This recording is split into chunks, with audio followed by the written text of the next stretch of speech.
Hello, welcome to the Courageous Self-Care podcast. I'm your host, Christina Marlette. On this show, we get into self-care that goes the distance, and that is why it is not easy, hence the courageous part. The kind of self-care that I'm interested in is finding a blend between what we do to our bodies, the external self-care, that's all good and fine, but if that is all you are doing, you're missing half of the, it's not a battle, I don't want to say that. You're missing the boat on half of it? I don't know.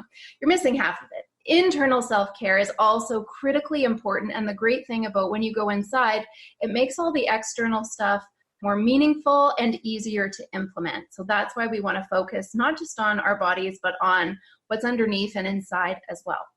For that, generally, we don't know what we don't know, and so we need a guide. That's what I'm here for, your courageous self-care guide. And I love to get other guides to help as well. So today I have with me Kimberley Lepard. Kimberley, welcome to the show. Thanks, Christina. It's a pleasure to be here. So Kimberley, tell us a little bit about who you are and what you are up to these days, what you love to do. Yeah, so I'm an intuitive life and business coach based here in Calgary, Alberta.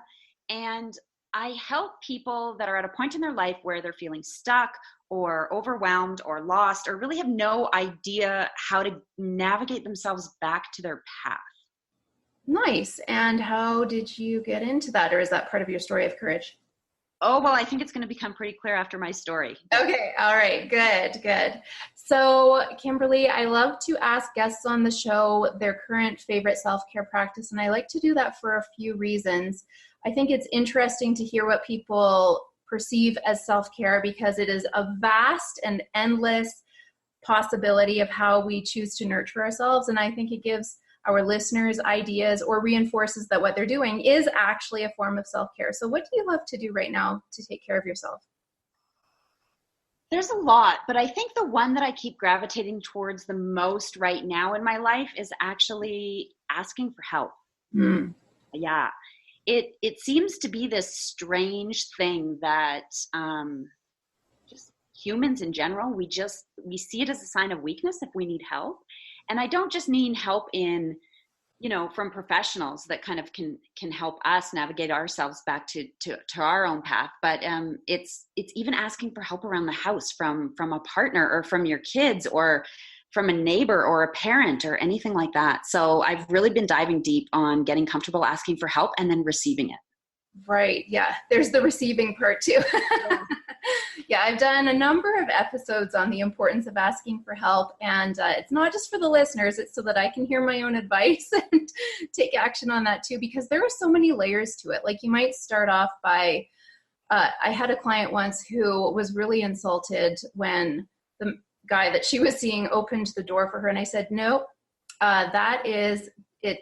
It's a way that he is offering to help you. And if you don't accept that, it's like literally giving back a gift that someone is giving you. And I was just having this conversation with my daughter yesterday too.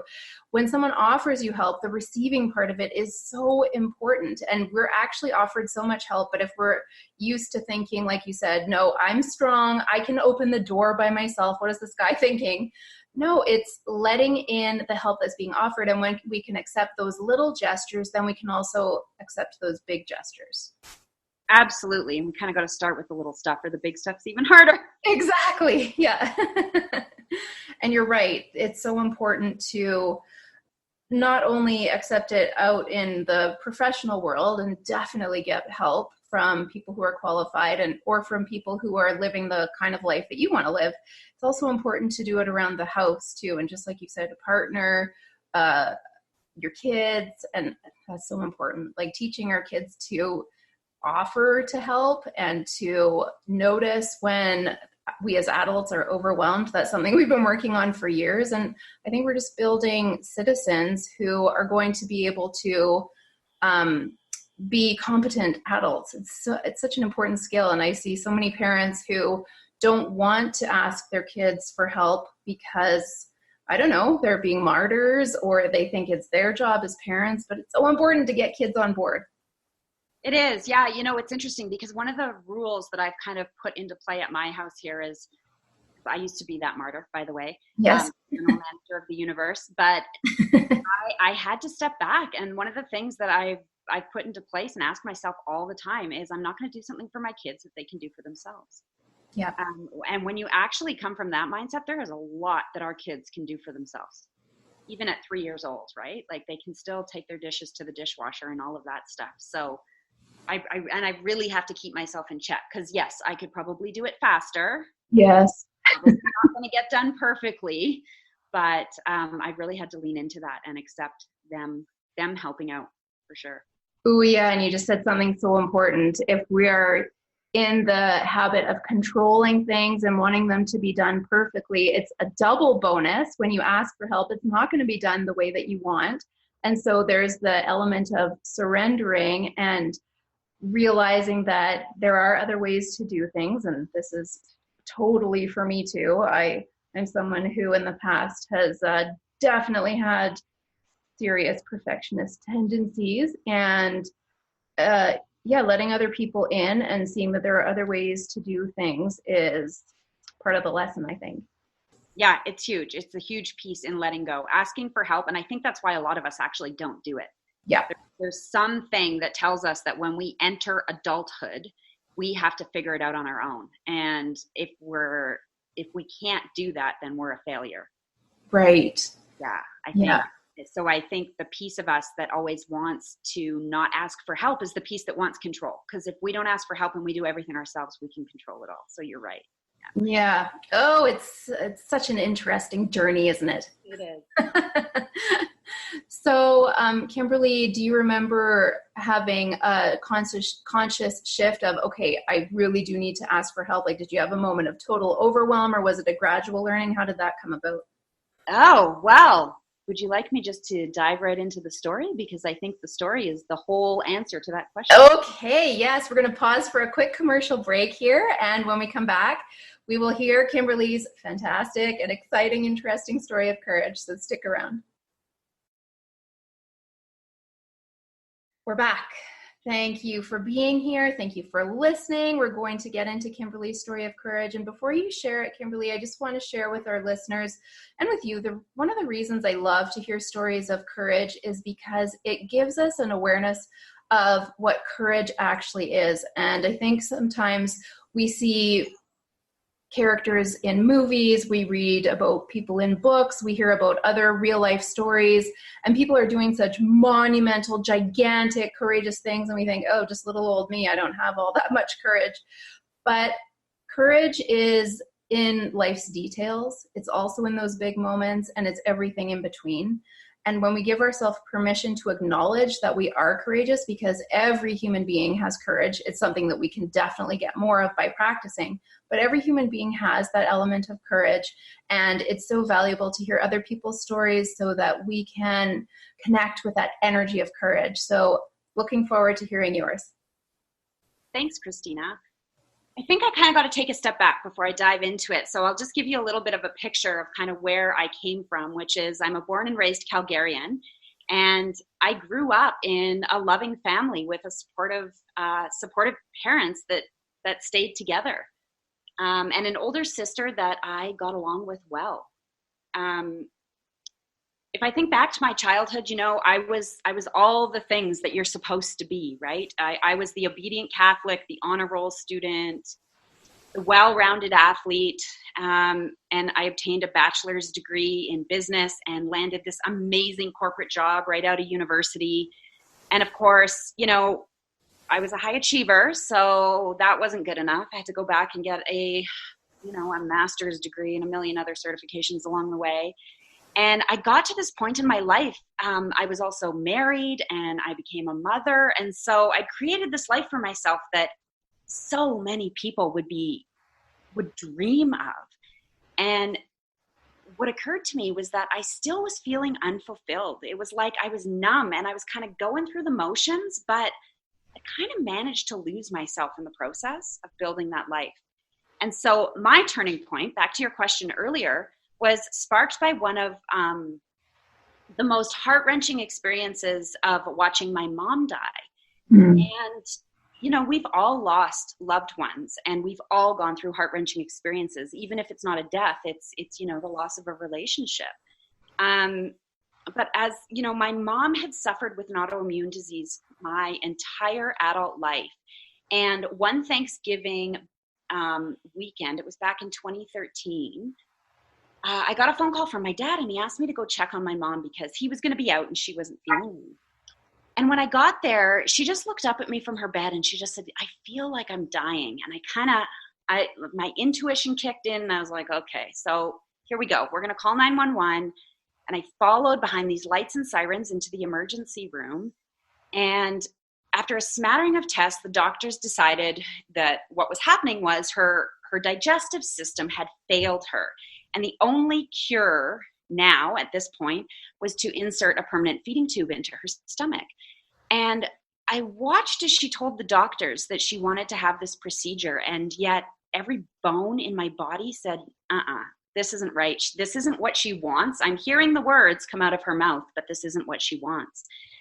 And luckily, my sister and my dad and we're a pretty close family unit. So we went away that evening and we kind of talked to each other about going in the next day and talking to Mom about granting her permission to kind of make this choice for her instead of for us. And when the doctors came in that next day, my mom finally did say to them, I don't want the procedure. I was actually just saying yes because it's what I want, or it was because I wanted to not let my family down. Mm-hmm. It's actually what I wanted. And I was 35 at the time. And I remember standing in that room going, okay, hold on. So this nurse, she was a full-time nurse. So nurse, wife, mother is sitting here. And for the first time in my 35 years, I'm witnessing her put herself first on her own list. And it's with her decision to starve herself to death. And that just hit me. I was like, okay, I can write this differently. I cannot wait, right? I can start living my life for me now, and I'm not going to wait until my decision to die is the first decision that I'm going to make for myself. Not going to happen. And so as I sat by her side for those last few weeks of her life, I kind of found myself digging really deep and doing an in-depth life review for myself. And while I was doing that, I became pregnant with my second child. And I spent a great deal of time in quiet contemplation. And, you know, I really started at that time over months, by the way. I don't want to make this sound like this was just a snap of the fingers, but over months, I kind of came to accept my inner knowing, despite the fact that my socially trained self was dreading the outcome. And so with baby in womb, I kind of acknowledged that staying in the status quo was abandoning myself and my own happiness. And so I made that decision to leave my secure corporate job after 11 years with the company. It was the only company that I'd known. And soon after, I left my marriage. And what followed that for me was two of the most difficult and painful years of my life. I'd hit rock bottom and I was stripped to my core in every aspect of my life. I'd moved out of the house that I started my family in while I was 7 months pregnant. And I went on maternity leave right as the economy in Alberta was crashing. So now I didn't have a job to go back to. I was suddenly a single mom of a 3-year-old and a newborn. And I was getting hammered by this emotional tsunami of what seemed like epic proportions all at the same time. And every piece that I identified with up until that point that helped make me who I am in my life, it no longer existed. All right. I wasn't the wife. I wasn't the corporate employee. I was now a daughter of a single parent. And I was a single parent myself. And as I went through all of this, I just remember feeling lost and broken and hugely overwhelmed and alone. And, you know, the one person that I probably would have turned to through all of that was no longer here. Mm-hmm. So there were so many moments that I remember making myself lean into that. And with that came endless sobbing, and just being melting into a puddle on the floor and thinking, geez, I must be crazy, because this life that I spent so much time building up for myself just exploded, and I'm the one that detonated it. So I must be crazy. And, I look back on it now, and I think the thing that I've learned the most from all of that is that all of that chaos, the chaos in our lives, is what actually is the invite for us to start coming back to ourselves. Right. So to take that journey home to yourself and start doing the self-care. And self-care is a huge part of that homecoming. And so with all of that pain, there were a lot of joyful moments too, although I may not have seen it in the moment and going through that. But I look back and, man, I got to start over and find myself in that whole process. And I started living life for me. Like, I got to reconnect with myself. I got to go traveling and go on adventures that I otherwise would never have done. I got, not being able to go back into the working world right away, I was able to spend those precious early years with my boys, and not many parents can actually say that. And I got to fall in love and experience the most amazing love I've ever felt in that process. And I kind of reconnected with, I reconnected with my passions and my creativity. And I spent all that time gathering these pieces of myself that I'd kind of lost along the way. And I think the biggest thing being on the other side now was, being stripped to your core and having to build that foundation up. On the other side now, I've been able to start 2 businesses that I'm doing what I love, which is coaching people and helping people rise. And I'm creating this amazing life for myself that is totally different than the life I had envisioned for myself. Great. And I'm so grateful for all of the pain and all of the lessons that I went through there, because I wouldn't be able to do what I'm doing today, which is coaching people through that process. Right. I wouldn't be able to do it if I hadn't gone through all of it myself. So, here from all of that, here's what I know to be true right now, which is when you do finally start putting yourself on the top of your own priority list and start living life for you, everything changes. It's like that analogy that the airlines use about putting on your own oxygen mask before helping others. Right. It suddenly makes so much sense to me, because there's no way that I could be of any use to the people that I love in my life, my kids included, from this place of exhaustion and just being completely drained all the time. So when you can actually flip the script on that and start putting yourself first and not be looking at it as this is me being selfish, it's actually you being quite selfless, and you start filling your bucket so that you can serve the people that you love from that full bucket instead of continually draining yourself. It's just like, it's like a whole nother life. And I don't even know how to put it into words. It's like a constant state of, I shouldn't say constant. That's like totally inhuman of me to say that. I still deal with all the human stuff and have my moments and slide into the stuff, right? And the ego and I still wrestle with all of it, the guilt, the shame, all of the stuff. But there's a lot more moments of living in joy and bliss and just being present. Yeah. It's an amazing story, Kimberly. Thank you for sharing it. And yeah, you're speaking the exact same language that I share with listeners all the time. When we prioritize our own well-being, we get to give from a place of fullness and love and overflow. And the quality of that giving is just so different from when we give from a place of, what are people going to think of me? What's my image? I'm totally burnt out, but I still have to do for everyone else so that I'm proving that I deserve to be alive. Like, those just have very different energies and qualities. And I can tell from just your energy and the words that you use and the passion you have that you have definitely flipped the switch. And I honor you for doing that, because it's not an easy decision to decide to do that all for yourself. Oh, thank you. Yeah. And I am really passionate about it, because I do think once you come through the other side of it and know there's a different way to live, you know, my passion really lies in helping people change those limiting beliefs so that they can see another way to whatever it is, any aspect of their life, but to just think differently and to really understand the thoughts that are driving their behavior, because it's all within our control to change, for sure.